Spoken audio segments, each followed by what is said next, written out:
Welcome to Running for Real, a global community with a shared love and curiosity for running. Together we reconnect with the reasons why we love to run and discover ways it helps us become better people.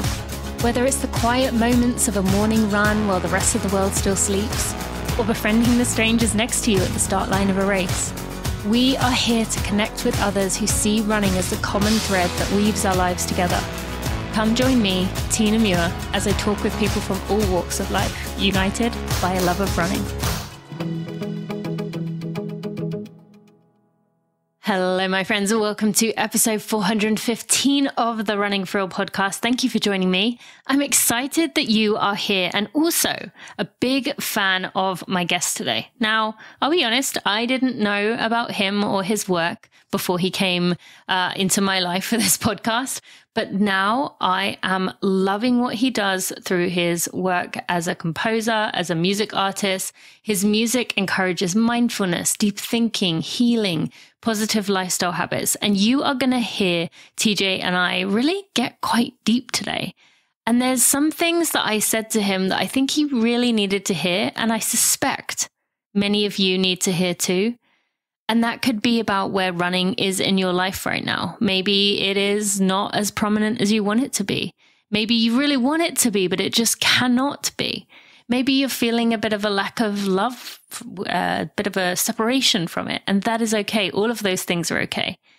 This was such a beautiful weaving of intersecting music and running, and also where we are at in life and being okay with that. So TJ, in his work as Six Missing, in his music, you're going to get to hear how these two parallel each other, how they come across each other, how they support one another, and how you can use them all in your life too.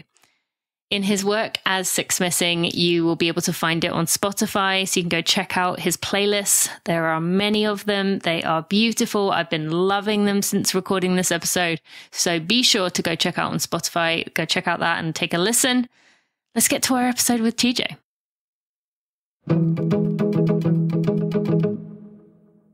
All right, friends, you have heard me talking about Runna, the #1 rated running coaching app in the world with over 20,000 5-star reviews, according to Trustpilot, Apple, and Play Store. They are on a mission to make running as easy, effective, and as enjoyable as possible. You've heard me telling you about how they do that through creating personalized running plans for all abilities. It doesn't matter if you're a first-time couch to 5K person or a 2:30 marathoner really looking to stretch every second. All of their plans are built by Olympic athletes and expert coaches. And you've heard me talking about the critical piece of the strength and conditioning plans that they have on there, the integrated mobility and Pilates plans. Those pieces are critical to running healthy. I can honestly say I would not be in this situation with my foot right now had I done those supplemental activities that would have prevented me from ending up with a Haglund's deformity that needed surgery. It's important. And with Runna, you get it all there in the app. And my favorite part is that you can connect with other like-minded runners in the community section of the app. So those are some things I really love. But now Runna has an AI feature that allows you to figure out where you are at. It's going to adapt to your workout data as you go. It's going to provide pace recommendations based on your performance. It's going to keep updating as you add your sessions, as you add these hard workouts, and you're going to get recommendations that you can choose to accept or reject so that it will make changes for you. But if you don't want them, if you are following a plan, if you're coming back from injury, you just go as you need to go. Be sure to check out that Runna AI feature that is now on there. And as a friend of mine, you can get yourself 2 weeks free by using code Running for Real. That's Running for Real with an FOR, Running for Real. That's going to give you 2 weeks off. So go check it out. Go download the Runna app and you'll be glad you did.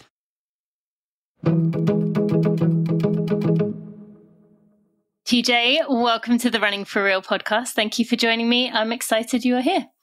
Thank you so much for having me. Have you been on a running podcast before? I've never been on a running podcast before, so this is my first one. How does that feel, officially being on a running podcast?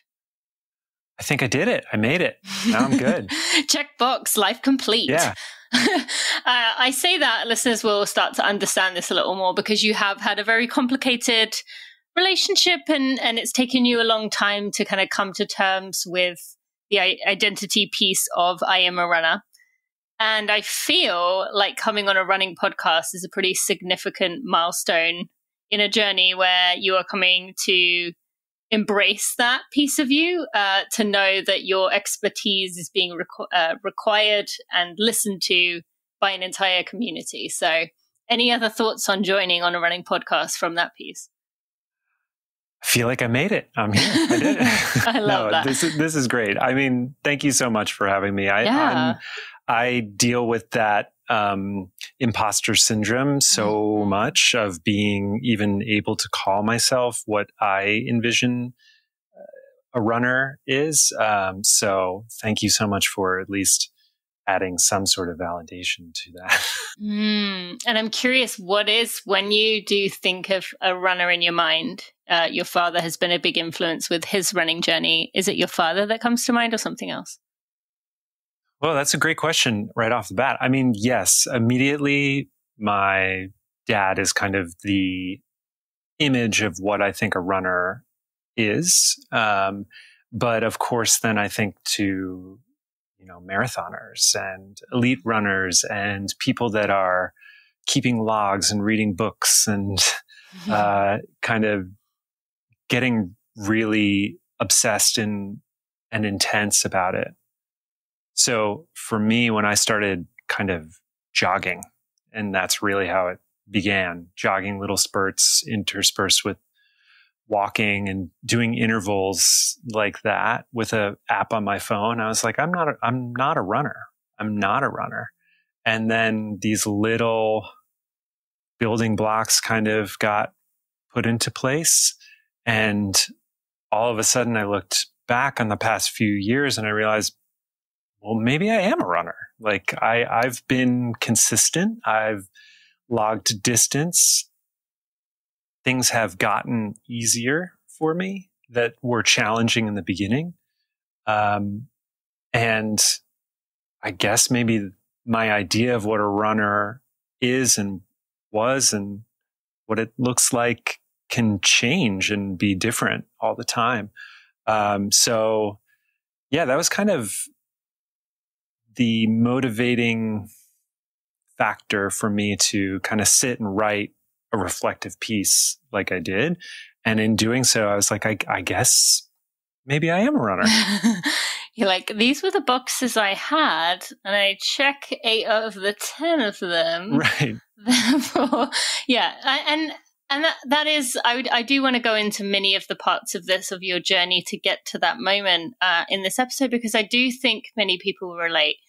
And I talked to you before we started recording about the fact that I am not currently running, recovering from Achilles surgery, which I knew was going to be a long process.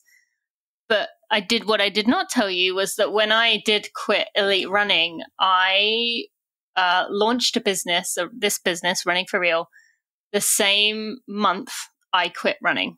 And during that period, I was absolutely convinced no one would want anything to do with me, to learn from me or anything, because why would they, when in that moment I was not a runner? I had left the sport in my head. I didn't know if I would come back. And I had to learn in that moment that just because I was not currently running didn't mean that my advice wasn't useful, that the things I had to share weren't important, that I couldn't connect or resonate with other people. And I really like the fact that even already you have mentioned the fact that it can go in ebbs and flows. We can be more committed and less committed, and sometimes may need to step away from it altogether for a little while, either for physical reasons, for mental reasons, for life reasons. And none of that takes away the fact that it'll always be there for us. So I want to go, back towards the beginning, but before we go there, is there anything else you want to add kind of on that vein? Yes. So much, actually. I think that so much of it is kind of talking about the identity of being something. And I've struggled with that on a number of levels with running, but also like as just a general human being. I identify as a New Yorker. And that was something that I wore so proudly in so many areas of my life, in, the business that I run, in just how I conduct myself in the world with other human beings. And when I left New York and we moved to Austin, I was kind of like, who am I? And this idea of, like you just said, just because I'm not currently running doesn't make me not a runner. Just because I'm not currently living in New York, it doesn't make me not a New Yorker. Like there are those things that you'll never get rid of. And so I don't know. I just wanted to add that I, really resonated with what you just said about that. And that on a number of levels in my life, that's been very topical lately. Yeah, very true. And I imagine there's many situations where you prove you're still a New Yorker when you're like driving off behind some Texas person, like, hurry up! Yes, there's a general lack of hurry or lack of hustle, I suppose, that I'm not accustomed to. I used to live in Philadelphia, and when I moved to Kentucky, woof, that was quite That's a shift. It felt like it was going from driving go-karts and race cars around to the light changing and then being like 3, 2, 1, and then they drive away. I really struggle with that. So yes, I feel that, and I remember that very clearly. It's quite an adjustment, the pace of life between those East Coast cities and the South. Yeah, and it's something that I'm learning, and it's like everything is teaching us something, I think. And I've fought very hard against the fact that we made this choice to move to Austin. And so what is it teaching me about slowing down? Like what is the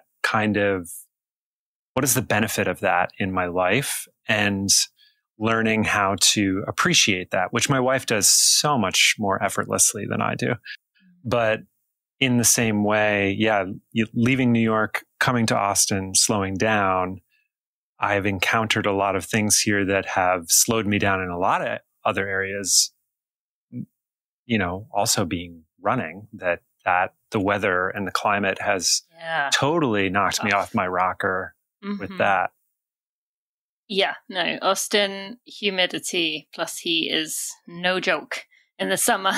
And thank you for bringing this up just in terms of everything teaching you something. I told you before we started recording, my Achilles surgery journey has taught me a lot.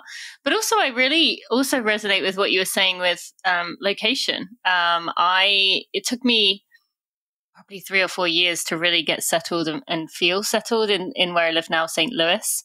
And I often environmentally struggled with wanting to be somewhere like a Bend, Oregon, or a Boulder, Colorado, or a San Diego. And realizing that while I would have been in a silo, essentially, if I lived there with people who thought like me and were passionate about the same things, I'm learning and able to help and be impactful and, follow my passion so much more by being in a place where that doesn't come naturally and easily. So I would imagine for you similarly, as you said, with being in Austin, the pace of life is slower, but with your work as Six Missing, that's really helped you. Because I got to imagine in New York, it can be tough in some ways to slow down enough to let the music come out of you in the way that it needs to at this period. Yeah, interestingly, being in New York, I think the thing that was kind of my default state was, because there's so much chaos, because there's so much energy, because there's so many people, I found a real inner peace and stillness within all of that, kind of like the eye of the storm. is like all of this stuff was happening around you at all times. So you have no choice but to be comfortable with that. Not everybody is, but I tended to be. So I loved being in kind of my own kind of stillness in that way. So when I left New York and I moved to Austin, that changed for me because I had to find that again, because there wasn't this kind of like external pressure pushing into me from the outside that was forcing me to like get calm. Like that person that you have. I mean, we all have that friend that when there's chaos happening, they're like the most clear-minded of the bunch instead of the person that loses their cool. So learning how to, or slowing down has kind of made me have to relearn how to find that all over again. And the music has kind of been the antidote to it all. So I used to use the music as something that was just flowing right out of me and I wanted to share it. Now I'm almost using it as medicine for myself to make me feel better, to find that place of calm, because my squirrely mind has allowed itself to run kind of amok in this kind of newer, quieter environment. It's like when you're sitting in your house and your refrigerator kicks off and you've all of a sudden just clued into how quiet it is. You're like, oh, I didn't even realize that was running in the background at all times until it wasn't there. So that's kind of been my journey that I'll say that I'm currently on now, is finding that all over again.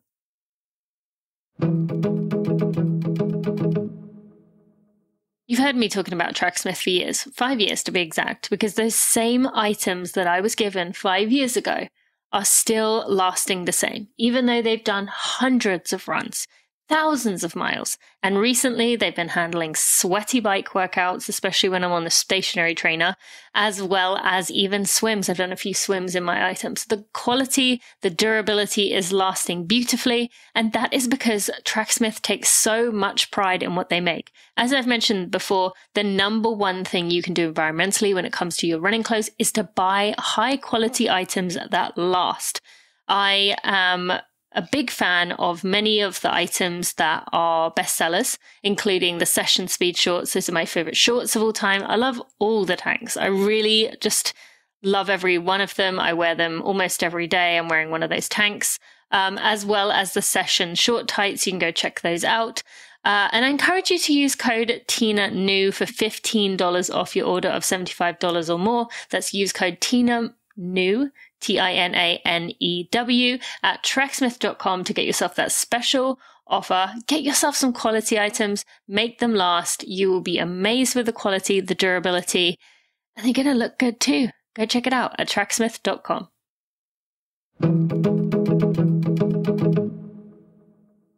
Did you get cicadas in Austin? The big very much so. What they call brood this year? Because in St. Louis we had, I mean, it was insane the amount of cicadas we had at one point, and the noise they make that's almost like a rhythmic kind of reminded me when you were talking about New York. It kind of made me think like that. It's kind of that like rhythmic vibration and pressure and pumping noise that somehow they seem to time it at certain times of the day. Yeah. And then, as you said, like, like if you're used to that noise and then suddenly those cicadas are gone, it's very jarring in some ways, because, or at least it was for me, because I was so used to walking out the door and hearing that rhythmic noise, and then it was gone. Yeah. So yeah, I don't know why you made me think of cicadas, but yeah. Well, they are plentiful here, and I think I was aware of them growing up in New York, but never have we had them like the symphony that they are here. Mm-hmm. But yeah, it is. It's so funny. I mean, I literally, the first night we spent in Austin 5 years ago now, it was like that scene from My Cousin Vinny, where it's like, I almost felt like I had to play like noise at night so that I could fall asleep. I was like, I'm hearing way too much. This is a lot. Yeah. No, I feel that. Okay. All right. So let's get back on track to what we want to talk about today. Okay. So we've already made it clear that running was not always something that you felt resonated with you. And I really liked the way that you, in this piece that you wrote about your running journey, you did speak to, you were not a runner as a child. You were not a runner in middle school or in high school and into adulthood, even though you had this father who was a runner, who was clear that it, had a very positive influence on his life, and about feeling some version of a pressure to be outside, to be good at sports, but really feeling that for you, that didn't hit. That wasn't what you needed. And I actually see that in one of my daughters. She said to me the other day that everyone else in her class is really fast, but she can run the longest because she just does not have that desire to like compete. She likes to just do her own thing. But when you look back now on that, I'd love to hear the association you have now with running, recognizing that maybe at that point it did feel like all running was ever supposed to be was go as fast as you can and dig as deep as you can and get to point A to B as quickly as you can. And you now have realized, yes, there are people who race and grit their teeth and give it their best, but there's also something very beautiful about being out there and using it as a tool to, was that quote I found that you said, I get all in my head about the fact that I was running and not just allow myself to be running, that's beautifully said. So tell us how you got to that point from, I really don't want to do this, to, I want to find a different relationship with this. Sure. Wow, so much to That's true. cover Let's there. break this down maybe a little bit. Okay, I want to start with, was that the way that you saw things, that running meant trying as hard as you could? Gotcha. So, I mean, when I started running, I think that it coincided with me getting sober. So I was and still am a musician, and the musician's lifestyle for me looked very similar to that of, media, like films and movies and TV and all of that. So I had figured out that I was really good at drinking. And so that became kind of like a thing that I did, and I did a lot of. And when time came to really, get on the mat with that part of myself and decide that had to go, that's when I started thinking like, well, if I can be really good at these things that are not good for me, can I try doing some things that might be good for me? And running, because it kind of had always been in my lineage and my family and the conversation, I just was like, well, I'll just give this a try. Like, let's see how this goes. And, I started very simply with an app, and I just got myself out and just went for a jog. Great. Day one done. I felt okay. Kind of hated it, but let's try day two. This app is telling me what to do. I will do what this app is telling me. So it started that small, that remedial for me, or I should say that beginner, I guess. And I just followed each step along the way a little each day, hating it a little bit less. And then there were some days that I hated it a lot and didn't want to do it. But the thing that I started to clue into was how much of a life lesson I'm learning from this. It's like, not every day is easy. Not every day do you wake up feeling energized, ready to do your to-do list. And it was kind of strengthening that muscle in me to kind of say, I don't feel like running today, but I'm going to go do it because this is good for me. It's helping me. It's clearing my head. And by the end of it, I know that I will feel better. So if I could just think through to the end of the run, if I could get to that point where I was cooling down and I was proud of myself for doing something that was difficult, then that's the thing that I have to put in my brain. And at the same time, I was going through kind of withdrawal and depression and anxiety and really hard, terrible days of quitting substances. And so the two together were very parallel. And I used running almost as the way to coach myself through getting sober, getting healthier, and just taking each day by day. Yeah. So I don't know if I might have veered off path a little bit of answering your question. I don't think I asked you a good question, to be honest, in in the way. But I do want to hone in on one of those things you were saying about there. You talked about it beginning with an app, about how it became almost like a lifeline for you in this very dark, tough period.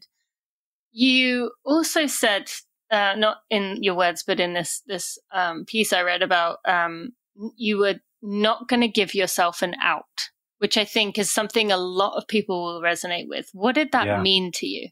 Yeah, not giving myself an out. It's just far too easy to get kind of caught up in the adrenaline of doing something new. And for me, as I sit in like a room full of instruments, like the excitement of getting the gear. So like looking at the shoes and getting some new shoes, and this will motivate me to go. And hey, these shorts fit me a little bit better, so I'm going to run now. I didn't want the adrenaline to fade, and for me to be kind of sitting there looking at this pair of running shoes that I was like all excited about, and I had all these great intentions to go out and run, and now I'm not. So I didn't want to give myself the out. It was just non-negotiable. Like this was just going to be the thing that I was going to do so that I didn't have to feel bad about giving up on it. And I think it's kind of like, when you just decide, the definition of it is you're deciding, you're cutting off other things as being options. So I decided that I just was going to make this happen, and a part of my routine, a part of my life. And so I did. And had I not done that, I probably would have done what most of us do when things get difficult in the beginning, is just go, well, I'll try something else. Mm-hmm. Maybe I'll come back to this next week, and I'll just mute this notification on the phone. And I don't, now all of a sudden I'm not doing it. I didn't want that to be the case. How did you get to the point where you recognized that you needed to make it that way? Well, like I said, I'm an addict, so I knew that I don't deal very well in the gray of life. Yep. I need guidelines. I need boundaries. I need rules, and I need decisions to be made. I'm trying to get better at living in the gray, but I am not very good at that by my default state. So I knew that if I didn't give myself kind of like let's see if we can't just see this app through. And the app was guiding you towards a 5K. So I just said, I'm not going to stop until I got to running a 5K without stopping and not feeling like I wanted to throw up on my own feet. Which you got there and then went beyond, which we will come to talk about. I want to talk about, you beginning that journey of going on a 5K, of training, running towards a 5K, of making this decision. You came to this decision by sitting on benches, seeing other people go by, seeing people in motion, recognizing that you needed some kind of motion. And now the work that you do as Six Missing, it's all about motion, but in a different way. So I would love for us at this point to hear about the intersection for you of those two pieces of motion within your body through, maybe starting out walking to running to kind of getting in that rhythm, and the same with the music that you create. Because I'd love to hear the crossover there. Sure. So I think the through line between the music that I make as Six Missing and kind of the journey that I went on with running was, I think, becoming mindful and becoming more attuned to my own self and my own body and my own emotions and my own feelings. And really just like the headline being awareness. And so when I finally started to get into like a kind of enjoyable groove of running and started to find those moments of kind of mental clarity and platitude, I guess. Is that a word? Where like you kind of just come to this calm, clear-headed state where you feel like you're able to step out of that little chair that you have in your brain that you see as yourself, and you can look at everything kind of on the table. So when I started hitting moments like that in the runs, my music started hitting those moments as well. And I wanted to more or less create soundtracks for people to usher in those moments a little bit easier. So for me, we talked about living in New York, the external sound helped me go inside. Being on a run, the stress of being on the run, the mental stress that you go through helped me find that calm and that clarity. In the same way, that's how I started kind of like creating music. Is I wanted to get to this point of being able to create from that place, create from the flow state, create from the place of mental clarity, and have as little blockage of the thinking mind getting in the way. And I found that really helped in running as well. As if I thought about the fact that I was running, I remember calling my dad being like, I had this cool thing today where I was realizing like, is my body tired or is my mind tired? Because I'm training my body and it should, by all accounts, be able to do the thing I'm wanting it to do. So it must mean that my mind is tired. And if my mind is tired, that means that it's impacting my body. So if I could just get a hold of my mind, and by a hold actually mean letting go, which is just so counterproductive, but really what is happening is trying to not try. I felt like that is where things started to get magical for me with running, and where things started to really open up creatively with music. And now I just tried as best as possible to capture those little windows of mental clarity and create while in those, because I feel like there's a deeper resonance that comes through that connects with a listener who can hear that that's where I'm creating from, versus just trying to make something cool to make some money. And prior to 2009, prior to getting sober, what did your relationship to your creating look like then? Did it match kind of what was going on internally? Or could you, from the outside, you not really tell a difference? That's a great question. I think I've never really thought about that before. I think that if I'm quickly reflecting on it, I would say that the internal mental noise actually reflected the external musical noise as well. I was in louder projects. I was with a lot of people. Some of the bands I was in had 7, 8 members, horns, lots of stage volume, craziness on subways, traveling to gigs, doing this whole thing, touring, being in a van with people, waking up and feeling like garbage because you got trashed the night before, and then playing it loud and being brash online, or on stage rather. I guess, yeah, I'd never really thought about that before, but now that you point that out, I see that there is absolutely a through line to the mental stillness that I achieved through sobriety and getting healthier and running. And that's reflected absolutely in the music. Interesting. Very nice.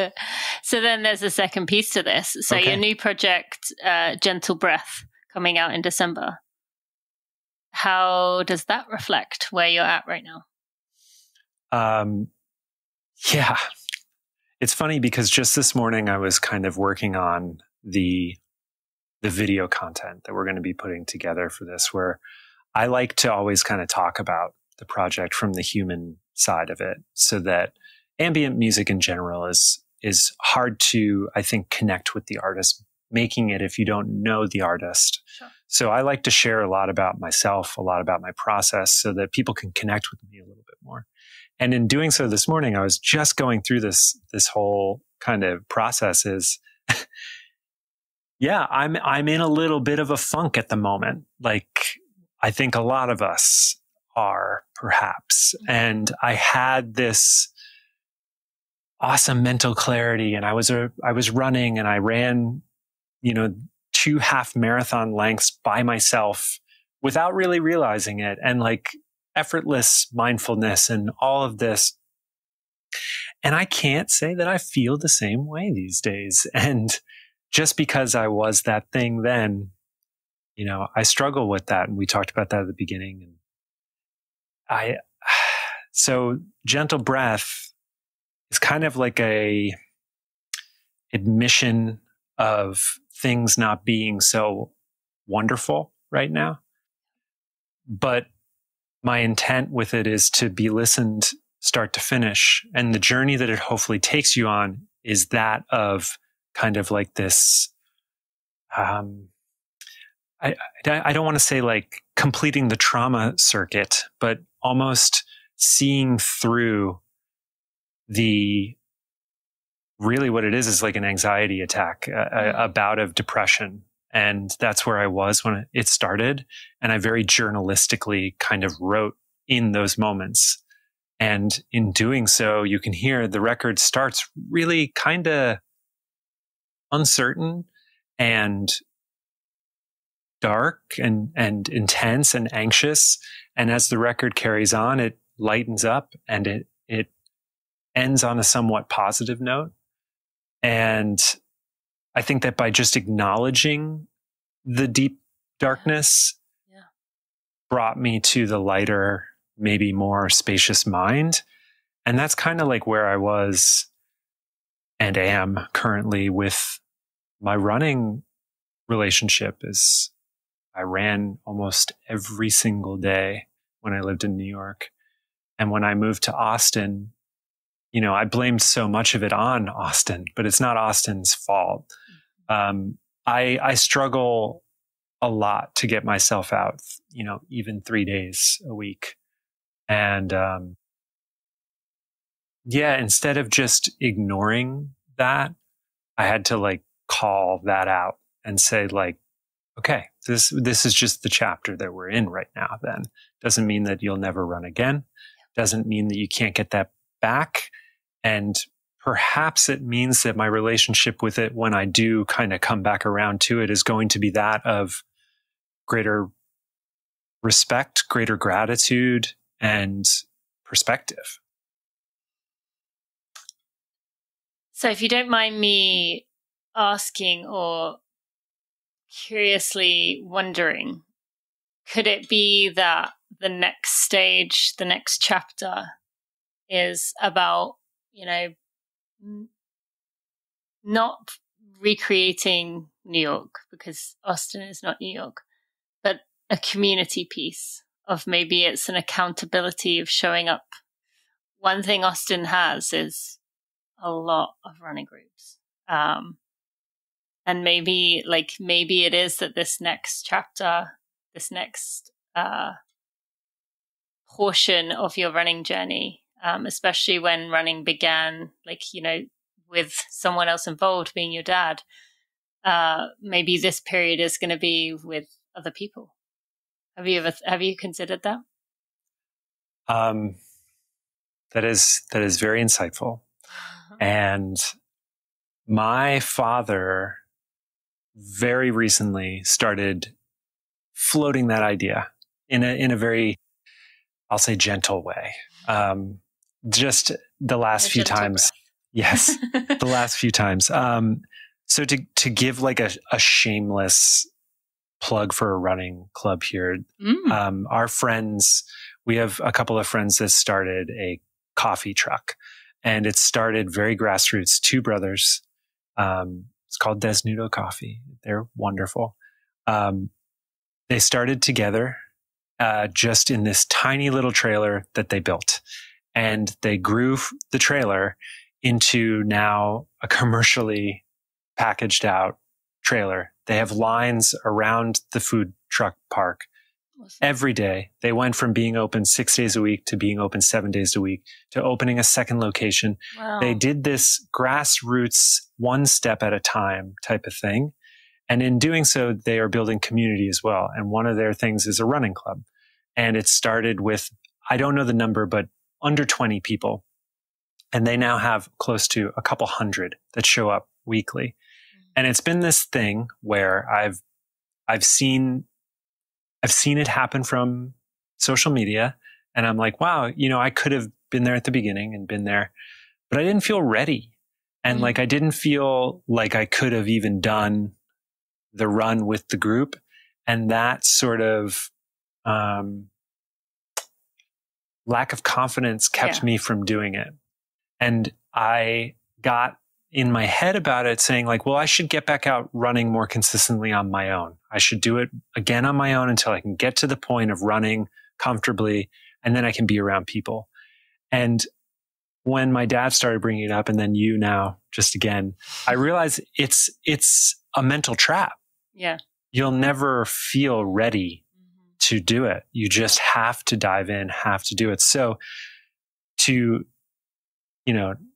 I don't want to give you like an Oprah moment or something like that, but I do, like, I'm even hearing myself say it. I'm like, dude, just get up and go. Like, just start, because no one is judging what you can or can't do. And if you're beat in the first mile, you're beat in the first mile. So what? And then you'll start again.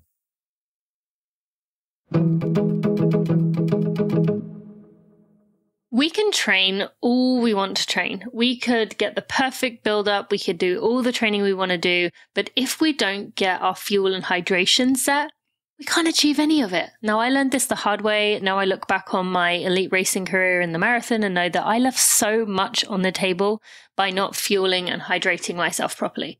Thankfully, now I do know better. I do know what my body needs and can handle. And I know that because of Precision. Precision has a free fuel and hydration planner that will tell you, and specific to you, how many grams of carbs you need, how many electrolytes you need. They will figure it out for you, and it's free. They also offer a free consultation if you want to take them up on that. No strings attached. Just go ahead and make the most of that opportunity. There will be links in the show notes to those two things. Now, for me, I have loved, now I'm getting back into longer exercises. I did a 45-mile ride not long ago, and I love that I was back into the stage where I was taking 3 to 4 precision gels. I can begin testing my stomach, prepping my stomach for when it does eventually get back into longer runs again. As a friend of mine, you can get yourself 15% off at precisionhydration.com, and use code Tina Sent Me.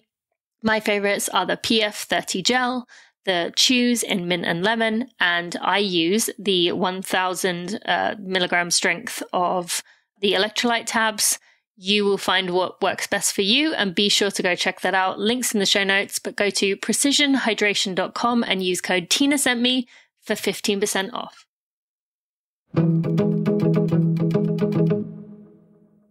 And I'd imagine with a group that big, they've got a range. There's probably people who, when you were starting out, that's probably the fastest they'll ever be. Like I would imagine that many people, there's such a range. I mean, there are obviously groups that are elite level, and the slowest person runs like a 7:45 mile, but those groups is pretty clear. It doesn't sound like this was started with that intention of like, we're going to run as fast as we can. The intention was to build community. Yeah. And I had only ever, I've been a solo runner, my whole journey through it. I've only ever been coached by the apps or my own motivation. I had only ever done one uh, actual like run with other people. And that was like a Nike 5K in New York that my dad really wanted to do with me. So we did it together. And he had kind of prepared me. He's like, you're gonna feel the collective energy. And I was like, yeah, it's gonna be fine. It's gonna be fine. And then, moments before the starting pistol, I got rubber legs and I was like, holy crap. Like, this is intense. Like, my eyes are even welling up thinking about it right now. Cause like it's a beautiful thing. Yeah, for sure. And yeah, you're just reminding me that like community is God so much, and we can't expect to do all of this on our own all the time. No. So just think about it. Just something there. I want to get back to your music. Your music encourages mindfulness, deep thinking, healing. Was that always, I mean, we've obviously talked about the 2009 pre-period, maybe a bit more chaotic, but how does one get to the point where you're like, this is the kind of music that I enjoy and want to create? I don't know. I just like, I love it. And that is the style of music that I listen to it constantly while I'm working. So now I do have a new playlist I can enjoy while I work, because I love that kind of music. But yeah, How do you get to the point where it kind of, that passion comes out of you, if this is what is speaking to me? Well, that's so cool. And that's really awesome to hear, because I think the biggest challenge when I went from doing songs and music that had lyrics that tell a very clear story to creating ambient music that is maybe more for the listener to interpret, and to just feel, that's been the hardest challenge, is explaining to people that had never listened to it before, like how to listen to it. So you working from home, writing, reading emails, thinking, that's perfect for it. Mm-hmm. It's also great for, I've found, easy running days, like days where you just want to have a beatless, tempoliess type of thing and just go for a jog. Helps me kind of tune into the beauty of the run, and maybe think if I want to think, or not think if I don't want to think. Waking up in the morning, journaling, drinking coffee, drinking tea at night. I've had people tell me that their babies listen to it to go to sleep. Mm-hmm. They listen to it to go to sleep. So it's really cool to hear that that's something that you enjoy. Oh, yeah. As to how I got to it, I mean, it's a lifelong journey of playing music that really brought me to it. And kind of in the same way of discovering a love for running, I stumbled into it, where I was just doing something because it felt good and it felt right. And it was something that I thought felt kind of true to who I am. And I had a friend kind of listen to what I was doing, and he said, like, you should just release this. And I was like, no way. That's silly. That would be like publishing my like journal, It feels very personal. It feels very private. Like I'll just be a producer for other people. I'll play in the bands of other people. I'll help them do their stuff. Oh, wait, maybe it's my turn. So, yeah, I mean, technically speaking, it came down to like sitting and playing guitar with an effects pedal, and it kind of opening my world to, oh, wow, there's all of these people out there that create music like this. I didn't even know that this kind of genre existed for decades before I kind of, this whole cool thing of discovery. When you find something new that's new to you, you just get the tip of the iceberg. And then you get to delve really deep if you want to underneath the surface of the water, and you realize how vast and how big this thing can be. And I feel that way a lot with running as well. As like, there is this tip of the iceberg that I feel like I'm still enjoying being on the tip of. I know there's this whole world underneath, but I guess the thing that I've learned to do is, stay in that place where it feels really interesting and new and fresh for me, and not something that maybe I'm going to get tired of, I guess. I don't know if that really came together, but yeah, I appreciate the insights, and it makes me think of something that you had said your dad told you, which really resonated with you, of saying why he loved running, because you can't do anything else but be on the run. Is there some kind of interpretation or overlap of, similarly with the style of music that you create? You can take a run and you can try and like, okay, I'm going to use this run to like do this and plan this and then think about this.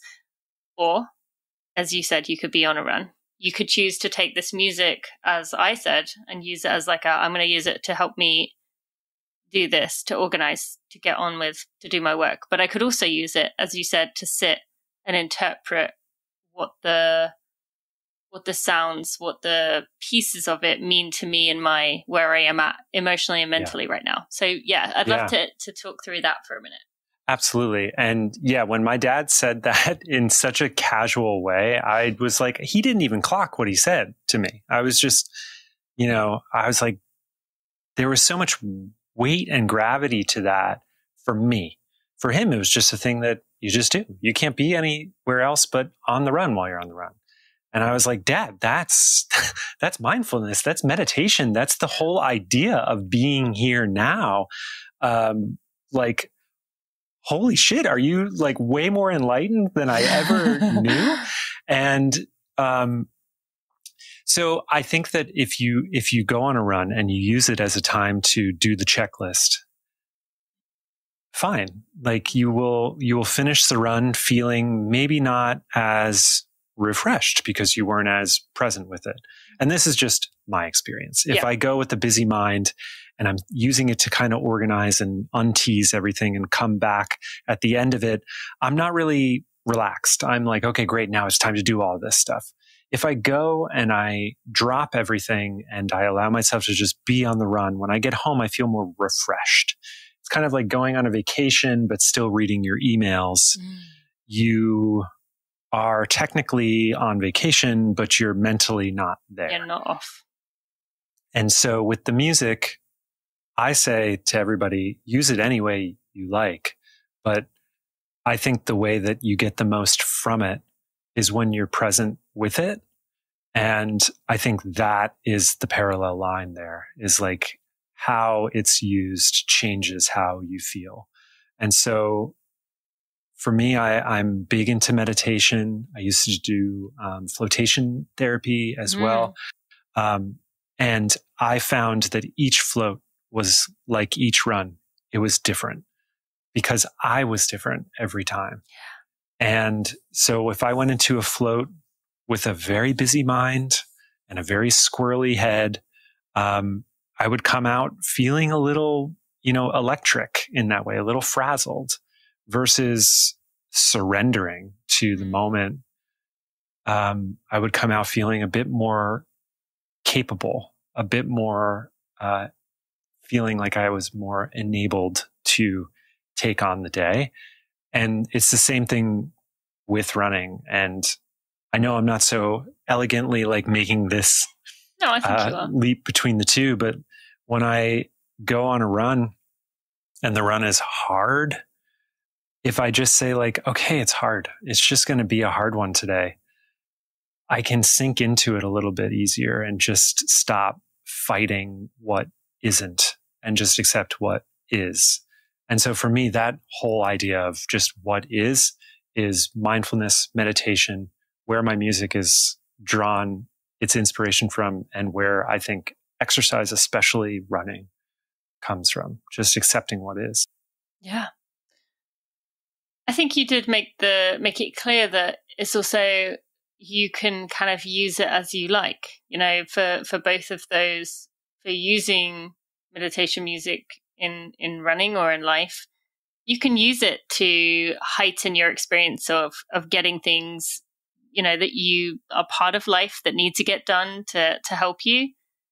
if you can save, 10 minutes of your 2 hours at the end to just be, that is only going to help you to, get on with the next 2 hours of things. And same with running. Like if you feel like, as you said with the floating, if you feel frazzled and you feel like you're just like on edge and holding and tense, if you use that time to say, okay, I could use this time for running to organize my thoughts, or I could use it as a reset, you're probably going to feel better at the other side. So it's kind of giving us the choice of, asking yourself before each run, how do I want to break this up? So yes, I like that. Setting the intention. So Tina, let me ask you, do you run with music? Not typically, no. I actually have never really considered running with like mindfulness music. Again, it's been 5 months since I've run, so I can't really answer where my mental state would be at when I run, but I have gone through waves of listening to music, but generally I would say I don't. And I tend to, even without the music, I'd say use the first 20 minutes, 30 minutes, just my brain is firing in a million different directions and kind of settling.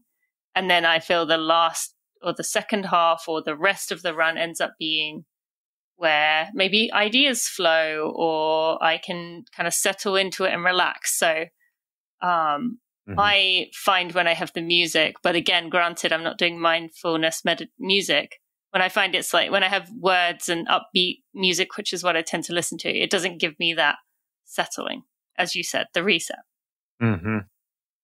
I find that so fascinating because I could not picture doing a run without sound or music in some form. And the runs that I've gone on where like my headphones don't connect or they're dead and I forgot to charge them are a true challenge. Yeah. I think that is the case for many people, which is where I think this conversation will have opened them up to a whole new world of like, it doesn't have to be, 70s hits or today's chart toppers or whatever. Like it could be something that helps make the run even more alive and vivid that, can make it even better. So I love this suggestion, and I'm interested to hear what listeners say about going to do that. And actually, for you to know, I actually before my Achilles really started messing me up, I used to do what I called together runs, where I would take people, and maybe you should try one of these. Actually, I would take a microphone with me on a run. We'd spend the first 15 minutes doing meditative elements of like a body sense. We'd work our way through head to toe, checking in with your body. Do the 5 senses check in. I would give a mental health, how are you really? And with each of these, give people, 30 seconds to 2 minutes to actually like do it or think about their answer. And people really enjoyed those. And then the kind of second half of the run would be me talking as if the other person can hear me. So having a one-sided conversation, but as if I was sharing. Wow. And people really enjoyed that for the fact that they could listen to something, but there also was intentionally moments of silence for them to process. So, wow. That sounds so appealing to me, actually. Okay, well, I will send you those. And anyone listening, I'll put some links in the show notes if you haven't tried them yet. As I said, please. Unfortunately, they are a year old as my foot really started to make it difficult for me to concentrate on anything but pain. But I intend to get back to those at some point once I'm back running again. TJ, is there anything else you would like to remind the listeners based on our conversation today as we wrap up here? Oh, gosh. I think just start. Whatever it is that might be. Just start. Don't wait until you're ready because you'll just get stuck waiting.